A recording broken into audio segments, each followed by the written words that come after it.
भारत ने sustainable development और climate change in दोनों विषयों को बहुत ही प्राथमिकता दी है। हमने one earth, one family, one future को अपनी अध्यक्षता का आधार बनाया। जलवायु संकट वैश्विक स्तर पर एक विकट समस्या। जलवायु संकट में कमी तब तक संभव नहीं है जब तक विकसित देश इस दिशा में जरूरी इच्छा शक्ति के साथ काम करना शुरू न कर दें। ये कहने में कोई संकोच नहीं है, तनिक भी संकोच नहीं है कि जलवायु संकट के लिए मुख्य रूप से विकसित देश ही जिम्मेदार हैं। सवाल ये उठता है कि कैसे, तो मैं आपको बताता हूं कि कब, क्यों और कैसे।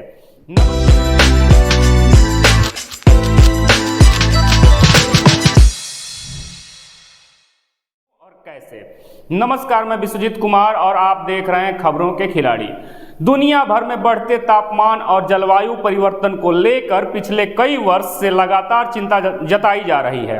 अब इसकी वजहें एकदम स्पष्ट हैं, मगर मुश्किल यह है कि जब भी उन वजहों को, उन कारणों को दूर करने की बात आती है तो विकसित देश अपनी भूमिका को कम करते हुए नजर आते हैं और विकसित देश इसके हल के लिए उठाए जाने वाले कदमों को लागू करने की जिम्मेदारी विकासशील देशों के ऊपर थोप देते हैं। जबकि समूची धरती पर जलवायु संकट जिस स्तर तक गहरा हो चुका है उसमें मुख्य रूप से विकसित देशों की जिम्मेदारी ही रही है। इसके बावजूद इस मसले पर अंतर्राष्ट्रीय स्तर पर आयोजित हर बैठक या सम्मेलन में तीसरी दुनिया अर्थात विकासशील देशों ने समस्या के समाधान को लेकर अपेक्षित गंभीरता दिखाई है और खुले मन से उसने स्वीकार किया है कि हम हर संभव योगदान करेंगे।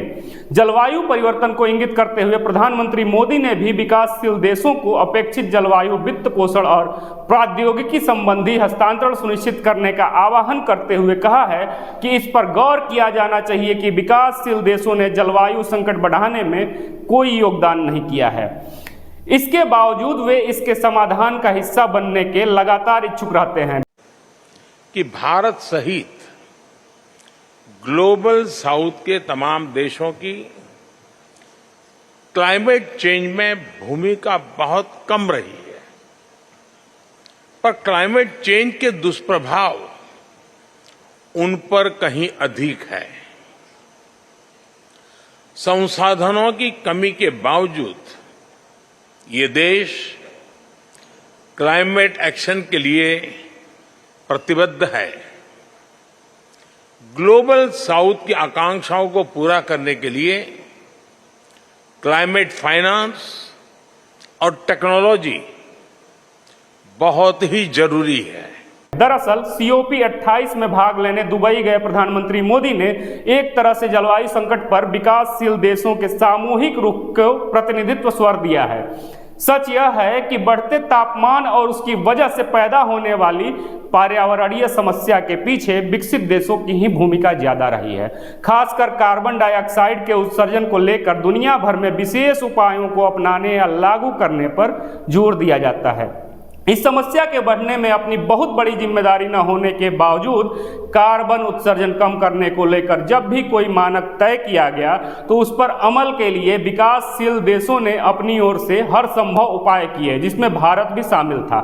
सरोकार जताया, जबकि विकसित देशों ने अलग अलग कारण बताकर इसमें भागीदारी निभाने को लेकर बस टाल मटोल ही किया है। कई बार ऐसे मौके आए जब विकासशील देशों को आर्थिक सहायता मुहैया कराने के मामले में पर्यावरण असंतुलन को कसौटी बनाया गया। इसे रेखांकित करते हुए प्रधानमंत्री ने यह भी कहा कि जलवायु वित्त पोषण पर प्रगति इस मामले में कार्रवाई करती हुई बेहद जरूरी है। बढ़ती महत्वाकांक्षाओं के अनुरूप दिखनी चाहिए यह बातें। यह किसी से छिपा नहीं है कि जलवायु परिवर्तन एक सामूहिक चुनौती है जिससे निपटने के लिए एकीकृत वैश्विक प्रतिक्रिया की आवश्यकता है।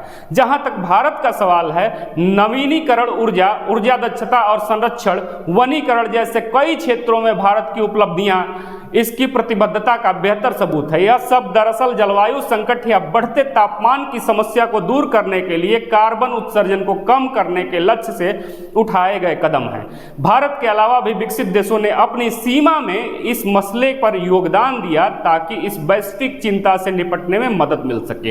हालांकि यह समझना मुश्किल है कि बढ़ते तापमान को एक सबसे बड़े संकट के रूप में पेश करने वाले विकसित देश अपने यहाँ कार्बन उत्सर्जन को नियंत्रित करने या कम करने को लेकर ईमानदार पहल आखिर क्यों नहीं करते हैं।